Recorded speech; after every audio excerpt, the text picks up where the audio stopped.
You're just a jealous old woman. My parents have money, my daughter-in-law yelled at me during my retirement party.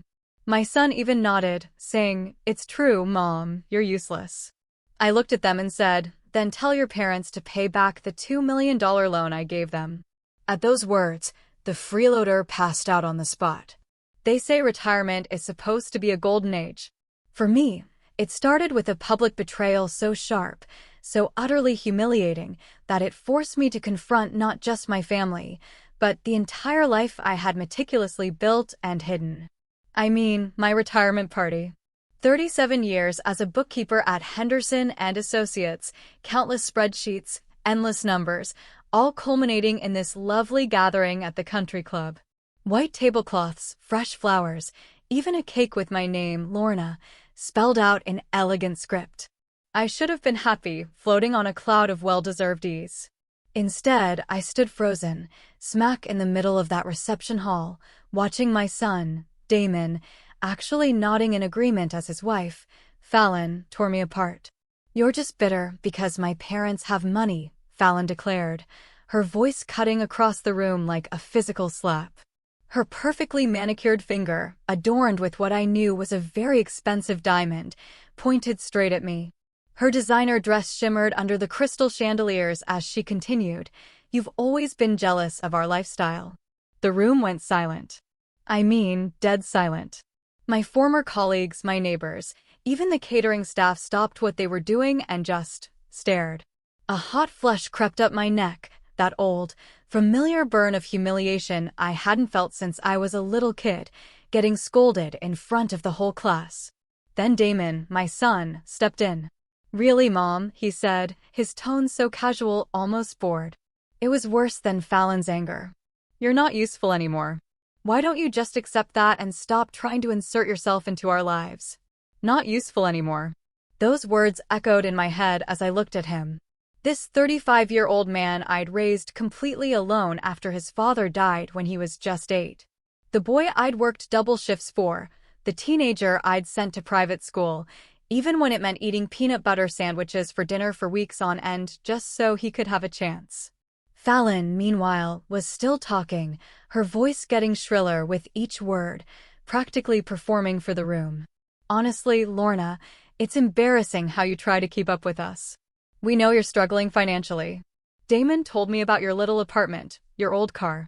It's sad, really." She turned to the crowd, playing to them like an actress on stage. "She keeps trying to give us advice about money when she can barely afford her own groceries. It's pathetic." A murmur rippled through the room. I could see the pity in people's eyes, the way they looked away when I tried to make eye contact. Mrs. Patterson from next door actually shook her head sadly, like I was some charity case she'd been wondering how to help. And that's when it happened. Something inside me snapped. Not the explosive kind of snap that makes you scream or throw things. No, this was the quiet kind. The kind that feels like a heavy door closing permanently. I took a deep breath and smiled. Not the fake smile I'd been wearing all evening, but a real one. The kind that comes when you finally stop pretending. "Fallon, sweetheart," I said, my voice carrying clearly across the silent room, "since you brought up money, I think it's time we discuss something." She rolled her eyes dramatically. "Oh, here we go." "Another lecture from the 2 million," I interrupted, still smiling. The color drained from her face so quickly I thought she might faint. Actually, she did sway a little, gripping Damon's arm for support. What are you talking about?" Damon asked, but his voice had lost that casual confidence from moments before. I turned to address the room, just like Fallon had been doing. "You see, everyone, Fallon's parents needed a rather substantial loan a few years back. $2 million to be exact." I paused, letting that sink in. They were facing some serious financial difficulties. Fallon's mouth opened and closed like a fish out of water. You can't, I can, and I am," I said pleasantly. "The loan was made 3 years ago with very reasonable terms, 5% interest to be paid back over 7 years. Of course, they've only made about 6 months of payments so far." The crowd was staring now, but not at me with pity anymore. They were looking between Fallon and me with fascination, like spectators at a tennis match. That's impossible, Fallon whispered, but her voice cracked on the words. I reached into my purse and pulled out my phone. With a few taps, I opened my banking app and turned the screen toward the crowd. Would anyone like to see the loan documentation? It's all quite legal and above board. Damon stepped closer, squinting at the screen. His face went white as he saw the numbers. Mom, what is this? How do you have $2,437,612.18? That, I said clearly, is what your wife's parents currently owe me, including the accrued interest they've been ignoring. Fallon made a strangled sound and actually grabbed the back of a chair to steady herself. This has to be some kind of mistake. You're a bookkeeper. You live in that tiny apartment. You drive a 15-year-old Honda. I do drive a 15-year-old Honda, I agreed. And I do live in a small apartment.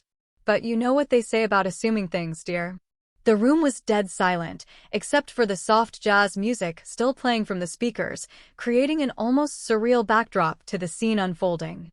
You see, I continued, my voice growing stronger with each word, your parents came to me in quite a panic 3 years ago.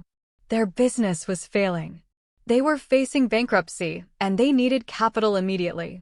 They'd heard through mutual friends that I might be able to help. Fallon shook her head frantically. No, no, no. My parents have money. They've always had money. They paid for our wedding. They bought us the house. With my money, I said simply. All of it. Every dollar your parents have spent in the last 3 years came from that loan. Damon sank into the nearest chair, his face pale and confused. But you always said you didn't have much. You said you were just getting by on your pension. I said I lived simply, I corrected. I never said I was poor. Fallon's breathing was becoming rapid and shallow. She kept looking around the room as if searching for an escape route. This is insane. You're lying. You're making this up because you're jealous and bitter. And would you like me to call your parents right now? I asked, pulling up their number on my phone. I'm sure they'd be happy to confirm the details. No, Fallon practically shouted, then lowered her voice when she realized how loud she'd been. No, don't. Don't call them. Why not, sweetheart? If I'm lying, surely they'd be happy to set the record straight.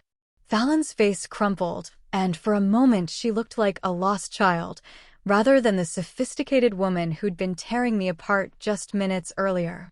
Please, she whispered. Please don't do this.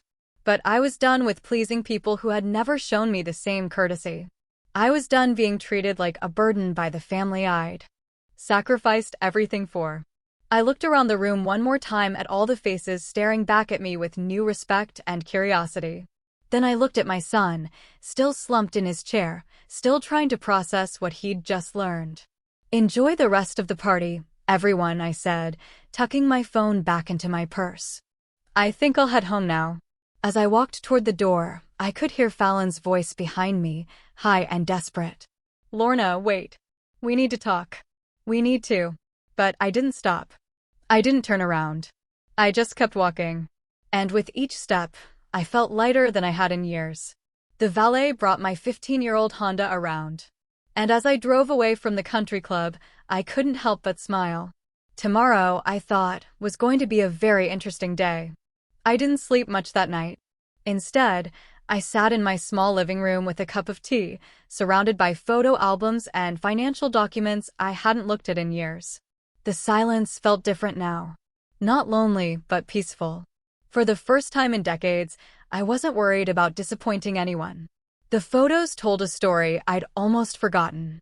There I was at 28, holding baby Damon in the hospital, my face exhausted but radiant. My husband, Robert, had died just 2 months earlier in a construction accident, leaving me with a mortgage, a newborn, and exactly $347 in our checking account. I traced my finger over the picture, remembering that terrified young woman. She had no idea what she was capable of. The insurance money from Robert's death had been modest, barely enough to cover the funeral expenses and a few months of mortgage payments. Everyone kept telling me to sell the house, move in with my mother, take whatever help I could get. But something inside me refused. This was Damon's home. This was where his father had painted the nursery walls blue and built shelves for the children's books we'd never gotten to read together. So, I kept the house and found a job. Not just any job, but a position at Henderson and Associates, a small accounting firm that needed someone willing to work odd hours for lower pay. I started as a receptionist, but I watched everything, learned everything. Numbers had always made sense to me in a way that people didn't. Within 2 years, I was handling the books for 3 of their biggest clients. Within 5, I was essentially running the financial side of the business, while Harold Henderson played golf and made client lunches. He paid me well enough to keep the lights on and put food on the table. But I was building something else on the side. It started small. I'd noticed inefficiencies in the way clients structured their businesses, tax advantages they were missing, investment opportunities they were overlooking. I started making suggestions, quiet recommendations that saved them thousands of dollars. Word spread. Soon I was doing financial consulting in the evenings and weekends, working with small business owners who couldn't afford the big firms but needed someone who understood money. I charged modest fees and delivered exceptional results. My reputation grew. By the time Damon was in middle school, I was managing investment portfolios for a dozen local businesses. I'd incorporated my own consulting firm, kept it quiet, and funneled the profits into carefully chosen stocks and real estate investments. I lived modestly, drove used cars, and let everyone assume I was just getting by on my bookkeeper's salary. The truth was, I was building an empire, a quiet, invisible empire that no one suspected existed. I learned early that people treat you differently when they think you have money. They want things from you, expect things, feel entitled to pieces of your success. I watched wealthy clients at Henderson and Associates deal with the constant pressure from family members, the endless requests for loans and handouts, the way their children grew up expecting everything to be handed to them. I didn't want that for Damon. I wanted him to have a normal childhood, to develop his own work ethic, his own values. So, I hid my growing wealth behind a facade of middle-class struggle. I shopped at discount stores, clipped coupons, complained about the cost of things the way my neighbors did. But I also made sure Damon never wanted for anything important. Private school tuition appeared magically each semester. College funds materialized when needed, and there was always money for the things that mattered. I just made it seem like I was stretching every dollar, sacrificing for his benefit. Looking back now, I can see the flaws in my plan. I was so focused on not spoiling Damon that I may have overcorrected. He grew up thinking I was barely scraping by, that every opportunity he had was the result of my struggle and sacrifice. In a way, that was true. But he never understood the scope of what I'd built, the security I'd created for both of us. When Damon graduated college with a business degree, I quietly used my connections to help him land his first job. When he wanted to start his own consulting firm, I arranged for several of my clients to become his first customers. When he decided to expand, I made sure the bank approved his loan application. He thought he was succeeding on his own merit, and in many ways, he was.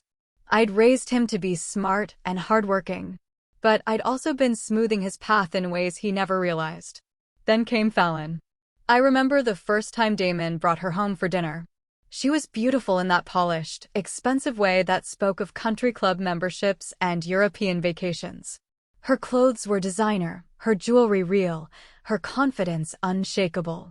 She looked around my modest apartment with barely concealed disdain, making small comments about the quaint decor and cozy space. During dinner, she regaled us with stories about her parents' latest trip to Tuscany, their new yacht, their plans to buy a vineyard. She spoke casually about money in a way that made it clear she'd never worried about it a day in her life. When she mentioned that her father owned several car dealerships across 3 states, I understood where the wealth came from. What I didn't understand was why she seemed so determined to make me feel small. "Damon tells me you work as a bookkeeper," she said, the words dripping with barely concealed pity. "That must be challenging, making ends meet on that kind of salary."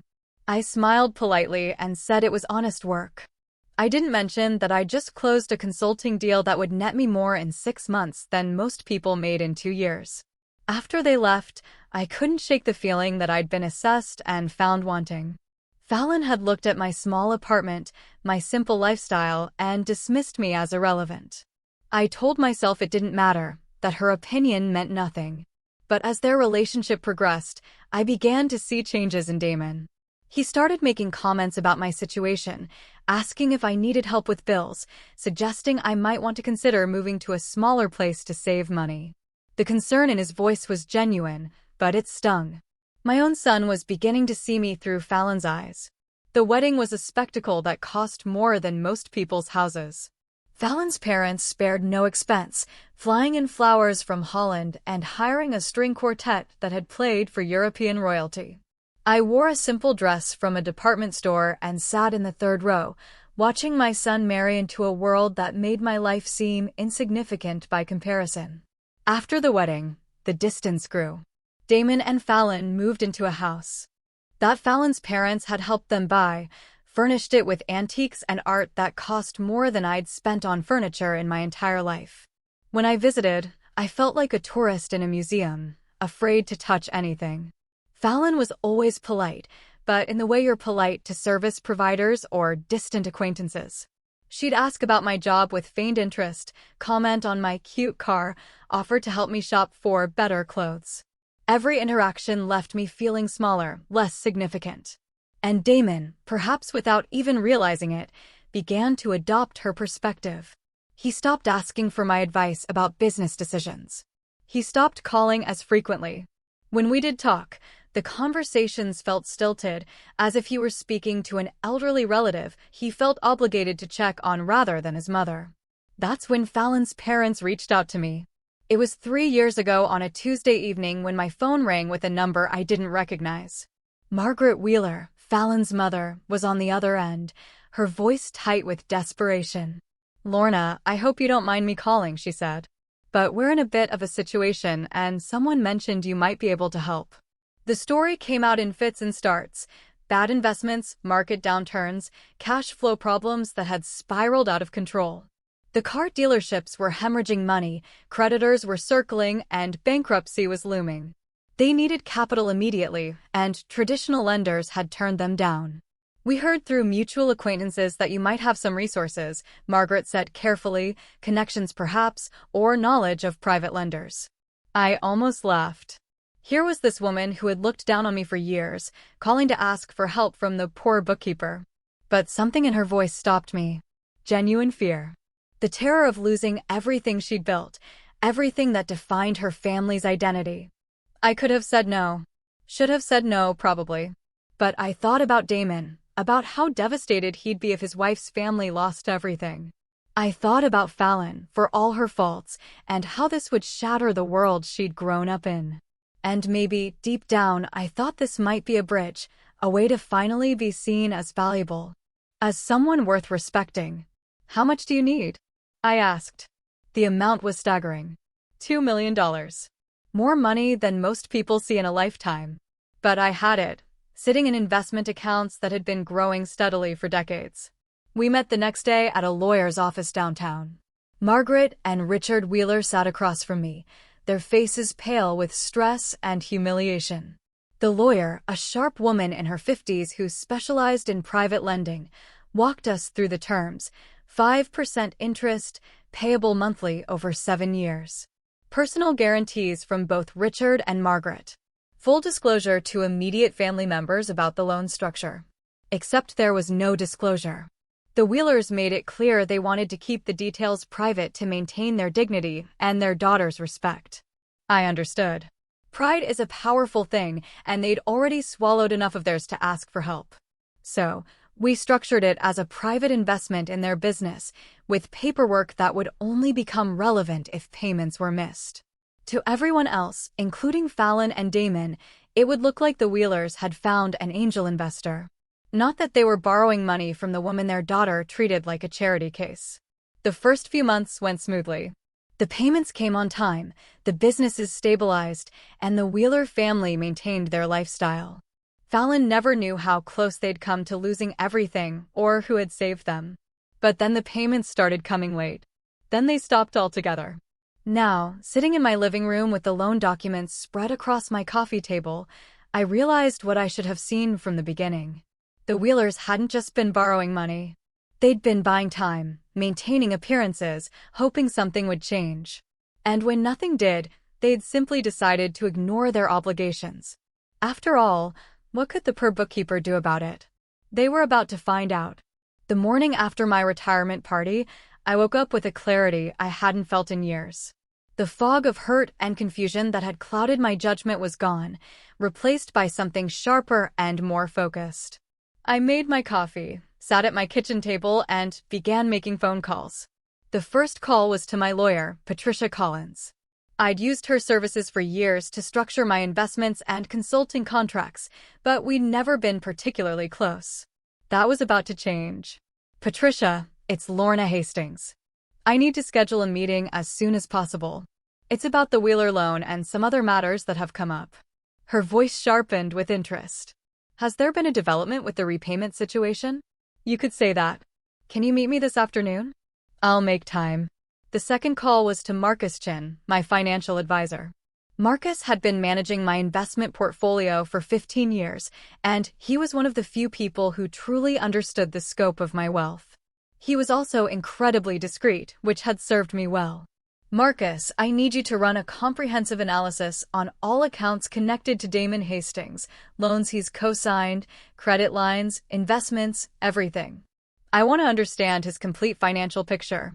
There was a pause on the other end. Lorna, is everything all right? You sound different. Everything is about to be very different. How soon can you have that information? Give me 24 hours. The third call was the hardest. I dialed my son's number, knowing that after last night, our relationship had fundamentally changed. He answered on the fourth ring, his voice cautious. Mom, how are you feeling today? I'm feeling quite well, actually. Better than I have in a long time. I kept my tone pleasant but businesslike. I was hoping you and Fallon could come by this evening. About last night, Mom? Fallon is really upset. She barely slept. Maybe we should wait a few days for things to cool down. No, Damon. Tonight. 7 o'clock, this can't wait. I hung up before he could argue. The meeting with Patricia that afternoon was illuminating in ways I hadn't expected.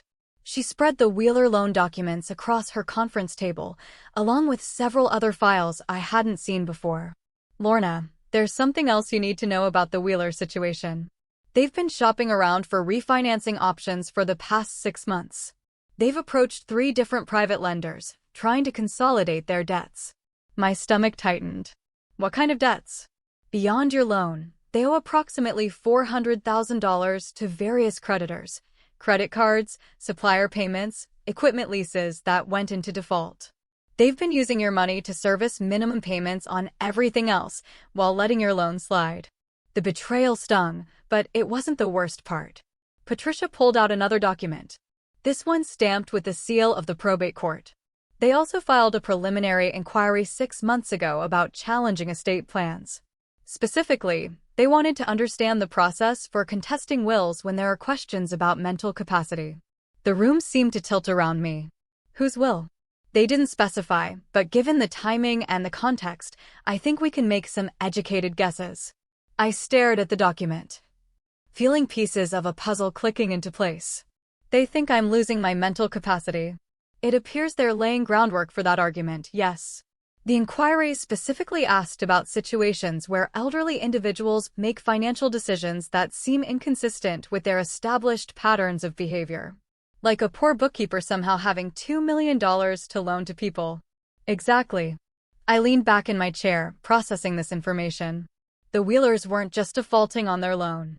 They were planning to claim I'd never been competent to make it in the first place. If they could establish that I was mentally incapacitated when I lent them the money, they could potentially void the entire agreement. Patricia, I said, a new resolve hardening my voice, I want you to do something for me. I want a complete psychiatric evaluation performed by the most respected neuropsychologist in the state. I want cognitive tests, memory assessments, everything. And I want it documented that I requested this evaluation myself, while clearly demonstrating sound judgment. She nodded, making notes. That's smart. It establishes baseline competency and shows you're taking proactive steps to address any concerns. There's more. I want you to prepare a new will. A very specific one. I spent the next hour outlining exactly what I wanted. Patricia's eyebrows rose higher with each instruction, but she dutifully recorded everything. That evening, Damon and Fallon arrived at my apartment exactly at 7 o'clock. Fallon looked like she'd been crying, her usual perfect makeup slightly smudged. Damon seemed nervous, fidgeting with his car keys. "Please sit down," I said, gesturing to my small living room. "Can I get you anything to drink?" "Mom, we really need to talk about last night," Damon began immediately. "Fallon's parents are very upset. They're saying you're confused about some financial arrangement, but they don't want to embarrass you by—" "Stop." My voice cut through his rambling like a knife. "Just stop talking for a moment and listen." I walked to my desk and retrieved a folder I'd prepared. "These are copies of all the loan documents between your wife's parents and myself. Every page is signed, notarized, and legally binding." I handed the folder to Damon, watching his face as he flipped through the pages. His expression shifted from skepticism to confusion to dawning realization. This is real," he said quietly. "Very real. $2 million borrowed 3 years ago. Payment stopped completely 8 months ago. Current amount owed, including interest and penalties, is $2,612,418. Fallon finally spoke, her voice barely above a whisper. "How do you have this kind of money?" "I earned it. Over 30 years of careful investing and business consulting. While you were assuming I was some pathetic old woman barely scraping by, I was building a financial portfolio that would make your parents' car dealerships look like a lemonade stand." Damon set the folder down with shaking hands. "But you never said. You always acted like money was tight. You live in this small apartment. You drive that old car." "Because I choose to. Because I learned a long time ago that people treat you differently when they know you have money. They start seeing you as a resource rather than a person." I looked directly at Fallon. "Your parents came to me because they were facing bankruptcy. They begged me to help them. Promised they would be faithful with payments. Swore this would stay confidential to protect their dignity. I agreed because I thought it would help my son's marriage." Fallon's face had gone completely white. "They told me they found an investor, some businessman who believed in the company. I am that businessman, Fallon. I saved your parents from losing everything. I made it possible for them to maintain their lifestyle, to continue funding your expensive tastes, to keep up appearances in your social circle." Damon ran his hands through his hair, a gesture I remembered from his childhood when he was overwhelmed. "I don't understand. If you have all this money, why did you let us think? Why did you let me worry about your retirement, your future security?" The hurt in his voice almost broke my resolve, but I pressed on. "Because I wanted you to love me for who I am, not what I have. I wanted to know that you valued our relationship, not just my ability to solve your problems with money." "And now?" Fallon asked, her voice hollow. I pulled out my phone and showed them a recording app. "Now, I know exactly what you both think of me. Last night, in front of 50 people, you called me bitter, pathetic, useless. You made it clear that you see me as a burden and embarrassment." I played a section of audio from the previous evening, their own voices filling the small room with their harsh words. Fallon flinched as she heard herself calling me a bitter old hag. "I recorded everything," I said simply. "The entire conversation is documented." Damon leaned forward, his face desperate. "Mom, we were upset. We said things we didn't mean." "No, Damon. You said exactly what you meant. You said what you've been thinking for years. What Fallon has been telling you about me. That I'm worthless. That I have nothing to offer. That my presence in your lives is an inconvenience." I stood up and walked to the window, looking out at the city lights. "What you don't know is that I've been supporting your lifestyle for years. That consulting firm you started? 3 of your first 5 clients were companies I referred to you. The bank loan for your expansion? I co-signed it quietly through a subsidiary corporation." The silence behind me was deafening. "That house you live in? I helped structure the financing in ways that saved you hundreds of thousands in taxes and interest. Your retirement accounts, your investment portfolio, even Fallon's jewelry collection. All of it was made possible by advice, connections, and direct financial support that you never knew about." I turned back to face them. Damon looked stricken, while Fallon appeared to be in shock. But here's what's really interesting, I continued, my voice growing colder. I discovered today that your parents haven't just been ignoring their debt to me.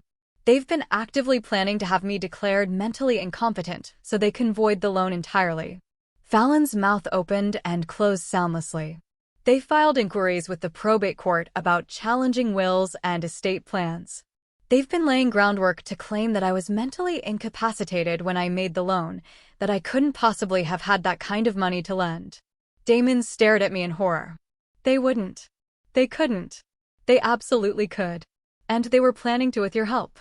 What do you mean? I pulled out the final document from my folder. This is a statement prepared by a private investigator I hired. It details conversations you've had with Fallon's parents over the past 6 months about my declining mental state and your concerns about my erratic behavior with money. Damon's face went ashen. That's not. I never said you were incompetent. I was just worried about you, about some of the decisions you were making. Like what decisions, Damon? Like living in this small apartment when you could afford better? Like driving that old car? Like not taking vacations or enjoying your retirement? It seemed like you were hoarding money irrationally, or maybe not. Understanding your own financial situation. The pieces fell into place with devastating clarity. So when Fallon's parents needed character witnesses to support their claim that I wasn't mentally competent to make large financial decisions, they had your concerned observations to back them up. I didn't know, Fallon whispered. I didn't know they were planning anything like that. But you knew about the loan. Not at first. They told me last month when you stopped returning their calls about payments. They said you were confused, that you thought they owed you money, but it was all a misunderstanding. I laughed, but there was no humor in it. A $2 million misunderstanding. They said you were getting old. Maybe mixing up your client's money with your own. They were trying to figure out how to handle it gently without embarrassing you or getting you in trouble. How thoughtful of them. Damon stood up suddenly, pacing to the far side of the room. This is insane. This whole thing is insane. My mother is apparently a millionaire. My in-laws are con artists, and my wife's family has been planning to destroy you legally. That's a fairly accurate summary. He turned to face me, his expression desperate. What happens now? I looked at my son, this man I'd raised and loved and protected, who had stood by and watched his wife tear me apart because he believed I was beneath his notice. Then I looked at Fallon, beautiful and entitled and completely unprepared for the world that was about to come crashing down around her. Now, I said quietly, you both learn what it really costs to treat someone as disposable. The next morning, I began dismantling the invisible support system I'd built around my son's life with the methodical precision of a surgeon removing a tumor. Each cut was clean, calculated, and irreversible. My first stop was First National Bank, where I'd maintained business relationships for over 20 years. James Morrison, the senior vice president, greeted me with the warm familiarity reserved for clients whose portfolios commanded respect. Lorna, wonderful to see you. How was your retirement party? I heard it was quite the celebration. It was illuminating, James. That's actually why I'm here. I need to make some changes to several accounts and credit facilities. We sat in his office, surrounded by mahogany furniture and photographs of James with various local dignitaries. I pulled out a folder containing loan documents and cosigner agreements that Damon had never known existed. I need to remove myself as guarantor from the Hastings Consulting business credit line, I said, sliding the paperwork across his desk. James frowned as he reviewed the documents. This is a substantial facility, Lorna. $750,000. Your guarantee is what made this loan possible. Without it, the loan will need to be restructured based solely on the business's current assets and cash flow, which may not qualify for the same terms or the same amount. That's Mr. Hastings' problem to solve. James studied my face, clearly recognizing that this wasn't a casual business decision. Are you certain about this? Once we process this change, it can't be undone without a complete reapplication process. I'm completely certain. The second stop was Meridian Investments, where Marcus Chin managed my portfolio. His office was more modern than James's, all glass and steel and abstract art. But the conversation was equally straightforward. The analysis you requested is complete, Marcus said, handing me a thick report. Your son's financial situation is more precarious than I expected. I flipped through the pages, seeing my suspicions confirmed in black and white. Damon's consulting business was heavily leveraged, dependent on credit lines I'd guaranteed and clients I'd referred. His personal finances were stretched thin with mortgage payments on a house that was worth less than what he owed, car payments on 2 luxury vehicles, and credit card debt that had been growing steadily. Without the business income from those 3 major clients, his cash flow would be negative within 60 days, Marcus explained. Those 3 major clients were all companies I'd been consulting with for years, businesses I'd directed to Damon when he was starting out. They'd continued working with him partly out of loyalty to me and partly because I'd been quietly ensuring their satisfaction by reviewing his work and making corrections when necessary. I want you to contact Reynolds Manufacturing, Berkshire Holdings, and Patterson Logistics, I said. Inform them that I'll be taking over their accounts directly, effective immediately. Marcus raised an eyebrow. That's approximately 60% of Hastings Consulting's revenue. Yes, it is. Lorna, I have to ask. Is everything all right? These seem like very drastic measures. I thought about Damon's words from the previous night. The casual dismissal, the assumption that I was useless. Everything is exactly as it should be, Marcus. My third stop was the most difficult. Margaret Wheeler had agreed to meet me for lunch at the country club, where my retirement party had taken place just 2 days earlier. She looked older than I remembered, stress lines deepening around her eyes, her usual perfect composure cracked at the edges. Lorna, thank you for agreeing to meet. I hope we can work this out amicably. We sat at a quiet table overlooking the golf course. The same view I'd had when Fallon called me pathetic in front of all my colleagues. The irony wasn't lost on me. Margaret, I'm going to be very direct. I know about the probate court inquiries. I know about your plans to challenge my mental competency. And I know you've been using money from my loan to service other debts while ignoring your obligations to me. Her face went pale, but she maintained her dignified composure. I don't know what you're talking about.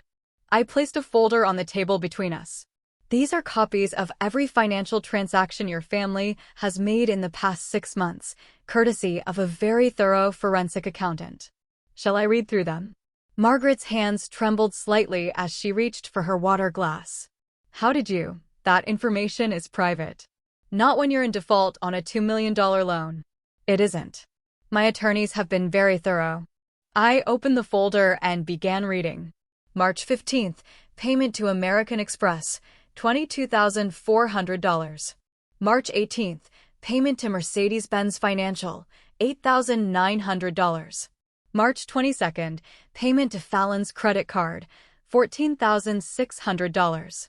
Margaret's composure finally cracked. Please. April 3rd, wire transfer to Fallon's account for her European vacation, $28,000. April 7th, payment to the country club for her bridal shower, $6,200. Stop, she pleaded. I closed the folder. Every payment I just listed was made with money from my loan. Money you promised would be used to stabilize your business. Instead, you've been funding your daughter's lifestyle while planning to claim I'm mentally incompetent so you don't have to pay me back. Margaret stared down at her untouched salad. Her voice barely a whisper. We were desperate. The business was failing faster than we expected. We thought if we could just maintain appearances for a while longer, something would turn around. And if it didn't turn around? She didn't answer. You are going to destroy my reputation, question my mental capacity, and potentially have me declared incompetent. All to avoid repaying money you borrowed in good faith. It wasn't supposed to happen like this. But it did happen like this. And now there will be consequences. I pulled out a formal notice that Patricia had prepared. This is a demand for immediate payment of the full outstanding balance plus penalties, $2,843,712, due within 30 days. Margaret's face went white. We don't have that kind of money. You know we don't. Then you'll need to liquidate assets. The dealerships, the house, the yacht I've heard so much about. Please, Lorna, there has to be another way. What if we could work out a new payment plan? Margaret, you had a payment plan. You ignored it for 8 months, while spending my money on luxury items and planning to have me declared incompetent. There is no new payment plan. She was crying now, mascara creating dark tracks down her cheeks. This will destroy us. Fallon doesn't know how bad things are. This will ruin her marriage. Her whole life. Her marriage is built on a foundation of lies and borrowed money. Maybe it's time she learned to live in the real world. I stood to leave, but Margaret grabbed my arm desperately. Wait. There's something else you need to know about Damon. I sat back down, curious despite myself. Fallon has been working on him for months, convincing him that you're becoming unstable. She's been documenting every conversation you've had, every decision you've made that seemed unusual to her. She was building a case. A case for what? For having you declared incompetent. She wanted Damon to petition for guardianship over your affairs. The restaurant seemed to tilt around me. Guardianship. She convinced him that you needed protection from yourself, that you were making poor financial decisions, and needed someone to manage your money before you lost everything. I felt a cold fury building in my chest. She wanted control of my assets. She thought, we all thought you maybe had a few $100,000 saved up. Enough to be worth managing, but not enough to matter in the long run. And Damon agreed to this? Margaret nodded miserably. He loves you, Lorna. He really does, but Fallon made it sound like he was protecting you. She showed him articles about elderly financial abuse, stories about seniors who lost their savings to scams. She made him believe that taking control of your finances was an act of love. I stared across the golf course, processing this information. My own son had been prepared to strip away my autonomy, to treat me like a child who couldn't manage her own affairs, all because his wife had convinced him it was for my own good. When was this supposed to happen? Soon. Fallon was waiting for one more incident. Something she could point to as evidence of declining capacity.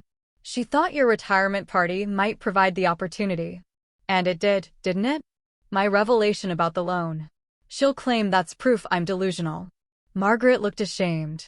That was the plan. I stood again. This time with finality. Thank you for telling me the truth, Margaret. It changes nothing about the loan. But at least now I understand the complete picture. What happens now? I looked down at this woman who had raised the daughter-in-law who was systematically poisoning my relationship with my son, who had taken my money while planning my destruction. Now you face the consequences of your choices. All of you. That evening, I sat in my small apartment reviewing the events of the day. 3 phone calls had already come in from Damon. Apparently, his business credit line had been frozen pending restructuring, and 2 of his major clients had terminated their contracts. I let each call go to voicemail. The 4th call was from Fallon. Her voice was high and panicked. Lorna, we need to talk. There's been some kind of mistake with the bank, and my parents are saying crazy things about loans and money, and Damon is having problems with his business. Please call me back. We need to figure this out. I deleted the message and poured myself a glass of wine. Outside my window, the city sparkled in the darkness. Full of people living their lives, making their choices, facing their consequences. Tomorrow, I would take the next step. Tonight, I would enjoy the silence. For the first time in years, no one was taking anything from me. No one was manipulating me, using me, or planning my downfall. I was finally completely in control of my own life. And it felt magnificent. The desperate attempts to reconcile began exactly 72 hours after I'd frozen Damon's credit line. I was in my kitchen making breakfast when I heard frantic knocking at my door, followed by Fallon's voice calling through the wood. Lorna, please. I know you're in there. We need to talk. This has gone too far. I finished buttering my toast before walking to the door. Through the peephole, I could see Fallon pacing on my doorstep, her usually perfect hair disheveled, her makeup smudged. She looked like she hadn't slept in days. I opened the door but didn't invite her in. Hello, Fallon. You look tired. Please, she said, her voice cracking. Please, can we just sit down and talk about this? There's been some terrible misunderstanding. There's been no misunderstanding. Would you like me to play the recording from my retirement party again? The one where you called me a bitter old hag. She flinched as if I'd slapped her. I was upset. I said things I didn't mean. People say things when they're emotional. People reveal who they truly are when they're emotional. That's when the masks come off. Fallon's eyes filled with tears. And for a moment, I almost felt sorry for her. Almost. My parents are losing everything, she whispered. The bank is foreclosing on the dealerships. They're talking about selling the house. Damon's business is falling apart. His clients are leaving. His credit line is frozen. We might lose our house too. I imagine that must be very stressful for you. Don't you care? Damon is your son. Don't you care what this is doing to him? I leaned against my door frame, studying this young woman who had spent 3 years treating me like an embarrassing relative she was forced to tolerate. Tell me, Fallon, when you were planning to have me declared mentally incompetent, did you care what that would do to me? Her face went white. I don't know what you're talking about. Your mother told me everything. The guardianship plan, the way you've been documenting my behavior, convincing Damon that I needed protection from myself. You were going to take control of my finances and treat me like a child who couldn't manage her own affairs. Fallon's mouth opened and closed soundlessly. The irony is beautiful, isn't it? You thought I was some pathetic old woman with maybe a few $100,000 you could manage for me. Instead, you discovered I have enough money to destroy your entire family's financial stability with a single phone call. Please, she said again, but the word came out strangled. Please what? Please let your family keep the money they stole? Please pretend that you didn't spend 3 years treating me with contempt. Please ignore the fact that you were planning to strip away my autonomy. I stepped back into my apartment. The answer is no, Fallon, to all of it. I closed the door before she could respond, but I could hear her sobbing on the other side.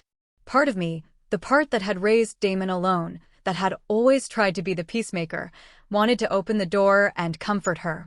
But that part of me had died at my retirement party when my own son called me useless.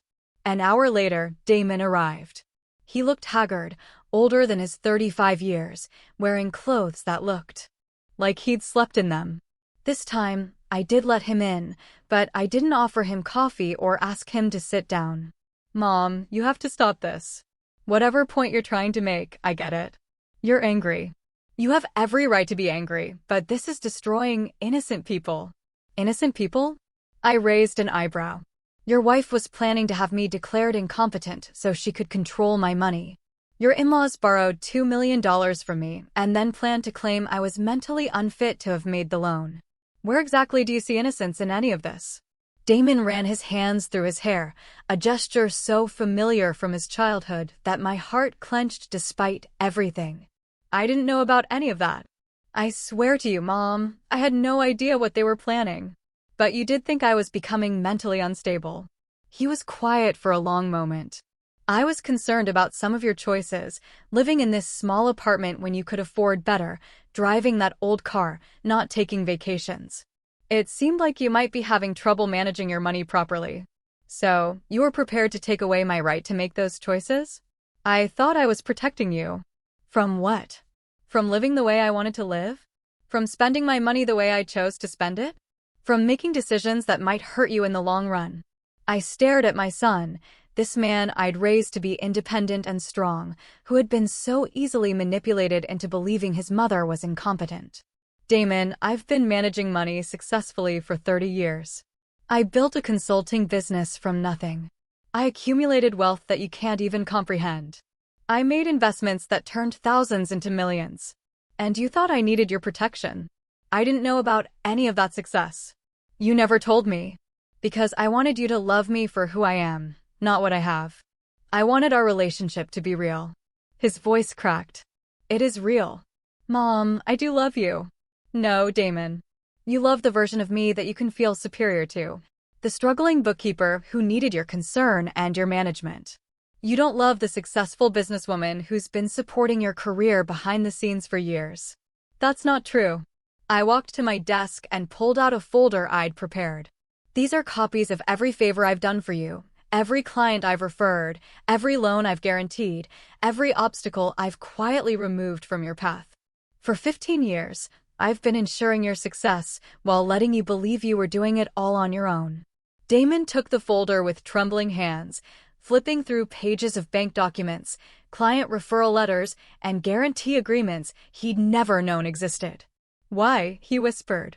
Because I wanted you to have confidence in yourself. I wanted you to believe in your own abilities. But I also wanted to protect you from failure.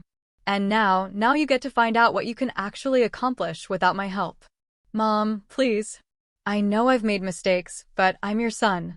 Doesn't that mean anything? I looked at this man who shared my eyes and my stubborn chin, who had been the center of my world for 35 years. It means everything, Damon. That's why this hurts so much. Then don't do this. Don't destroy my marriage, my business, my whole life over something that can't be undone. I'm not destroying anything.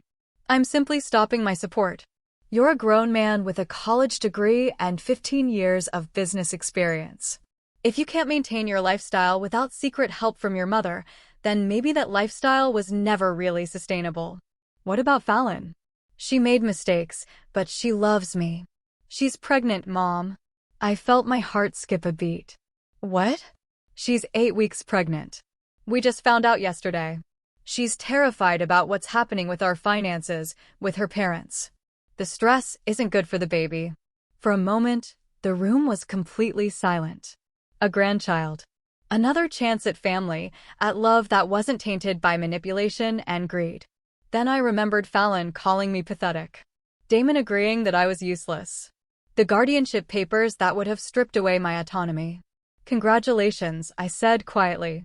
Mom, please, for the baby's sake, can't we find a way to work this out? I walked to the window, looking out at the city that had been my home for so many years.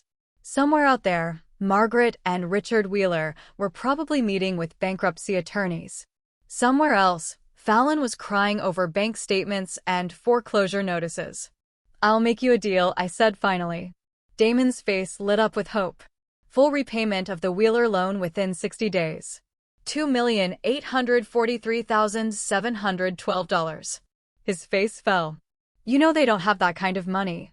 Then they'll need to liquidate assets. Houses, businesses, investments, jewelry, everything. That will leave them with nothing. They'll have their health and their freedom. That's more than they were planning to leave me with. What about my business? What about the guarantees you withdrew? Your business succeeds or fails based on your own merit now. No more help from me. And us? What about our relationship? I turned back to face him, memorizing his features as if I might never see him again. That depends entirely on you, Damon. Whether you can love and respect the real me. Not just the version you thought you could control. He was crying now. Silent tears streaming down his face. I never wanted to control you. I thought I was helping. I know you did. That's what makes this so tragic. After he left, I sat in my quiet apartment as the afternoon faded into evening. The silence felt different now, heavier. I was getting what I demanded: respect, recognition, consequences for those who had wronged me. But the cost was higher than I'd anticipated.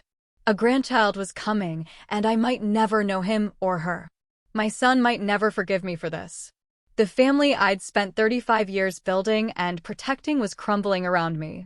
But for the first time in years, no one was taking advantage of me. No one was manipulating me or planning my downfall. I was finally free to be exactly who I was without apology or explanation. The question was freedom worth the price of being alone? I poured myself a glass of wine and watched the sun set over the city, knowing that tomorrow would bring new challenges, new choices, new consequences.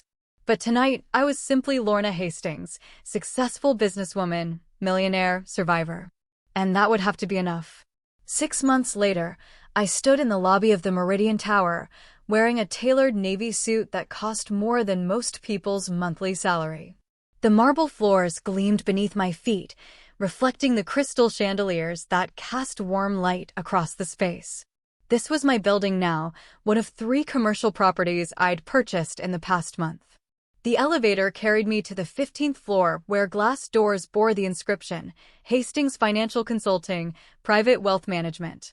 My new office occupied the entire floor, with floor-to-ceiling windows, offering a panoramic view of the city I'd called home for so many years. My assistant, Claire, a sharp woman in her 40s who'd come highly recommended, greeted me with my morning schedule. "Good morning, Mrs. Hastings." You have the Peterson consultation at 10 o'clock, lunch with the mayor's Economic Development Committee at noon, and the Forbes interview at 3 o'clock. Thank you, Claire. Any messages? Several. Your lawyer called about the Wheeler bankruptcy proceedings. Everything is finalized. Your accountant needs to review some tax implications for the new acquisitions. And she hesitated. And your son called again. That's the 4th time this week. I nodded, taking the message slip without looking at it. Hold my calls until after the Peterson meeting. The transformation had been gradual at first, then sudden. After Damon left my apartment that day, I'd made a decision that changed everything. I was done hiding who I was. Within a week, I'd hired the best image consultant in the city, updated my wardrobe, and had professional photographs taken. I'd registered Hastings Financial as a full-service wealth management firm and begun reaching out to the network of contacts I'd built over 3 decades. The response was immediate and overwhelming. Apparently, whispers of the mysterious investor who'd been making smart money moves behind the scenes had been circulating for years. When I emerged from the shadows, clients lined up to work with the woman who quietly built a fortune while maintaining the discretion they valued. My first major coup was convincing 3 family trusts, worth a combined $800 million, to move their portfolios to my firm. Word spread quickly through the wealthy circles of the city. Lorna Hastings was the real deal. The Wheeler bankruptcy had been swift and brutal. Unable to meet my payment demands, they'd been forced to liquidate everything. The car dealership sold to a competitor for cents on the dollar. The house went to pay creditors. The yacht, the art collection, even Margaret's jewelry. All of it went to auction. They'd moved to a modest apartment across town, both taking jobs they were overqualified for, but desperate to have. Richard worked as a sales manager at a used car lot owned by his former competitor. Margaret worked part-time at a real estate office, showing houses she could never afford to live in again. Fallon had been devastated. The pregnancy had been difficult, complicated by stress and the dramatic change in her circumstances. She'd lost the designer clothes, the spa treatments, the lifestyle that had defined her identity. Worst of all, she'd had to watch her parents' humiliation, knowing it was partially her fault. Damon's business had struggled initially after losing my support, but he'd proven more resilient than I'd expected. He downsized, moved to a smaller office, and focused on building genuine relationships with clients rather than relying on my referrals. It was harder work, less profitable, but more honest. They'd sold the house I'd helped them buy and moved to a modest 3-bedroom in a middle-class neighborhood. Damon drove a used sedan instead of his luxury car. Fallon shopped at Target instead of Nordstrom. But they were surviving. The baby had been born 3 months ago, a healthy daughter they'd named Emma. The birth announcement had been simple, sent by mail with a small photograph, no elaborate celebration, no expensive gifts from grandparents. Just a quiet welcome for a new life, entering an uncertain world. I'd stared at that photograph for a long time, memorizing my granddaughter's tiny features, wondering if I'd ever hold her, ever know her laugh, or comfort her tears. The Forbes interview that afternoon was supposed to focus on my business success, but the journalist was more interested in the personal story. "You've become something of a legend in financial circles," she said, her recorder capturing every word. "The bookkeeper who secretly built an empire. What drove you to keep it hidden for so long?" I considered the question carefully. "I learned early that people's perception of you changes when they know you have money. They start seeing you as a resource rather than a person. I wanted my relationships to be based on who I was, not what I had. And did that strategy work?" I smiled, but there was sadness in it. It revealed exactly what my relationships were really worth. "You've been estranged from your son for 6 months now. Do you have any regrets about how you handled the situation?" "I regret that it was necessary.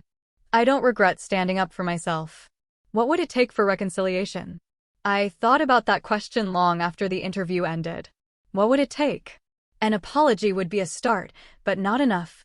Real change, genuine respect, acknowledgement of the damage that had been done.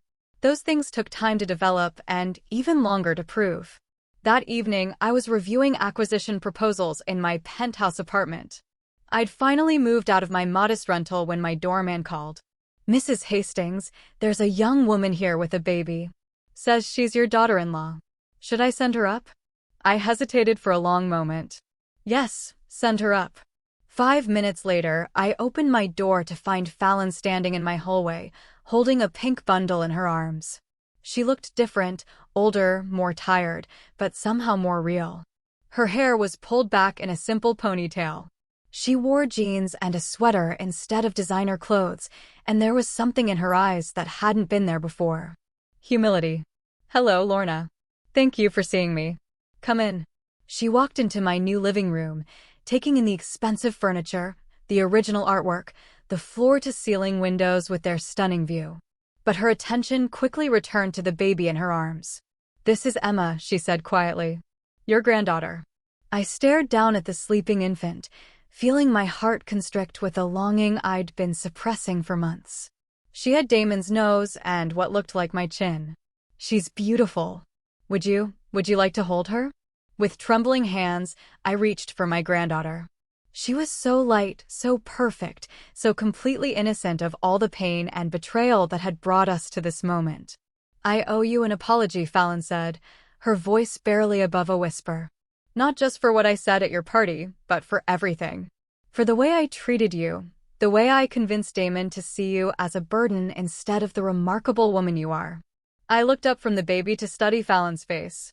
The arrogance was gone, replaced by something that looked like genuine remorse. "I was spoiled and entitled and cruel," she continued. "I thought money and status were the only things that mattered. I looked down on you because I thought you had less than me. And I was threatened when I discovered you had more. And now I understand what my parents did to you, what I participated in doing to you. We took advantage of your generosity and your love for Damon. We planned to take away your autonomy. We treated you like you were disposable." She was crying now, silent tears that she didn't try to wipe away. "I know you have every right to hate me. I know I don't deserve your forgiveness, but I wanted you to know that I understand now how wrong I was. And I wanted you to meet your granddaughter."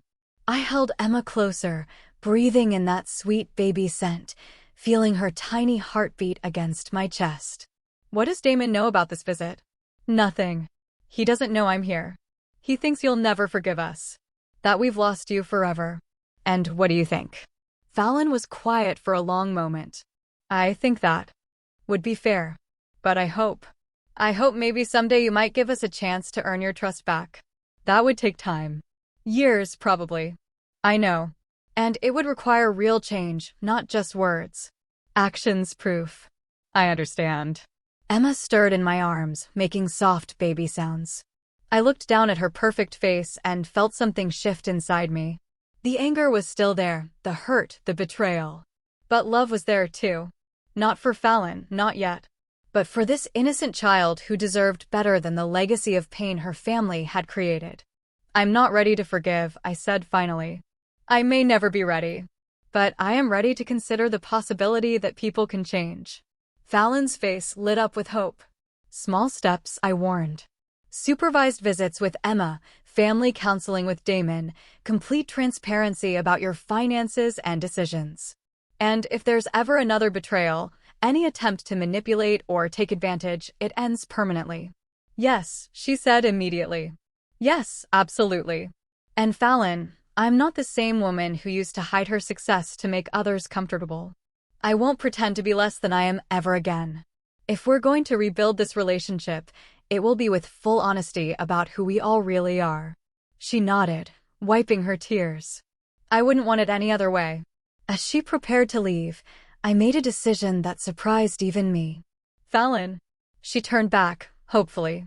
"Tell Damon he can call me. Not to apologize or make excuses, but to talk about Emma. About being grandparents. About what comes next." Her smile was radiant. "I will. Thank you." After they left, I stood in my beautiful apartment, surrounded by all the symbols of my success, holding a small pink blanket that still smelled like baby powder. The silence felt different now, not empty, but full of possibility. I'd learned that liberation wasn't just about breaking free from those who'd wronged me. It was about choosing who to let back in, on what terms, and with what expectations. Tomorrow, Damon would call. We would have difficult conversations about trust and forgiveness and the long road back to being a family. It wouldn't be easy, and there would be no guarantees. But for the first time in months, I felt something I'd almost forgotten. Hope. The city sparkled beyond my windows, full of people making their own choices, facing their own consequences, rebuilding their own lives. And somewhere in that vast tapestry of human experience, my granddaughter was sleeping peacefully, dreaming baby dreams in a world where her grandmother was finally, completely, authentically herself. That was enough. That was everything. Now I'm curious about you who listened to my story. What would you do if you were in my place? Have you ever been through something similar? Thank you for watching. Take care. Good luck.